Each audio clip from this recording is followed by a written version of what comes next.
محمد بشير شبيه صدام حسين، حكينا بداية الحلقة معك عن شبهك بصدام حسين، من امتى بلش الشبه يبين بينك وبين من 20 سنة.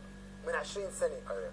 يعني لما كان صدام حسين بالسلطة، يعني اليوم يعني بغض النظر يعني بعض بينظر لصدام حسين على اساس رمز طاغية، والبعض بيعتبر صدام حسين اخر رمز للعروبة.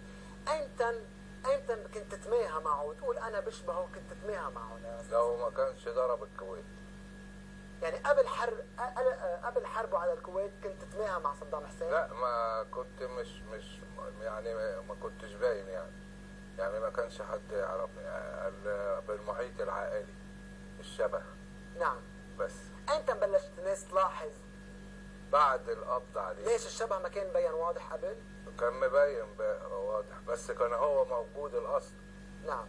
ايمتى بلشت الناس تلاحظ هذا الشبه بينك وبين بعد صدام حسين؟ يعني باي مرحله من حياه صدام بلش الناس تقول ها محمد البشر شبيه صدام حسين؟ انا كنت ربيت اللحيه وهو اتقبض عليه وهو كان بلحيه، فجات الموضوع التاتش. انت ربيت اللحيه ليه؟ انا كنت مربيها سنه. ايه، هو ما كان في عنده لحيه. لا، هو ما كانش، كان مختفي. نعم. ومختفي كان بدون لحيه، وبعد كده طلع بلحيه وكنت انا بلحيه. زيد الشبه يعني. اتعرف بقى. نعم.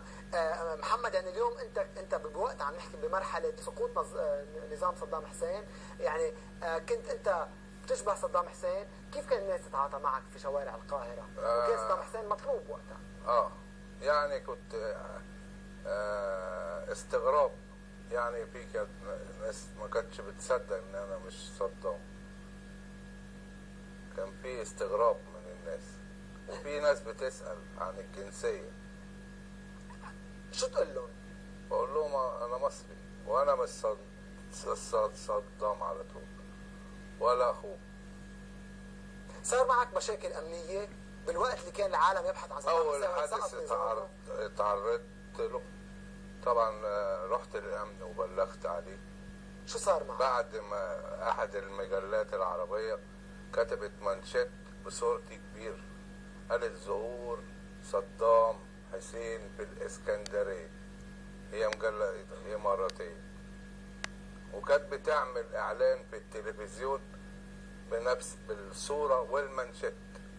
ده اللي جلب عليا. شو صار؟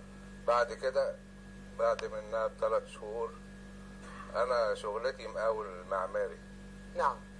اتصلت بيا ناس على اساس عمل، رحت لقيت الموضوع مش عمل خالص، عاوزين يعملوا لقطات سكس، يعني اعداء صدام. وطبعا ده يعني ده نظام صهيوني، لان مفيش حد يعمل حاجات اللي مش نظيفه الا الصهاينه. طلبوا وراك كرمال تعمل افلام يعني إباحية؟ ايوه، مقابل $1,000,000 يعملوا كم لقطه.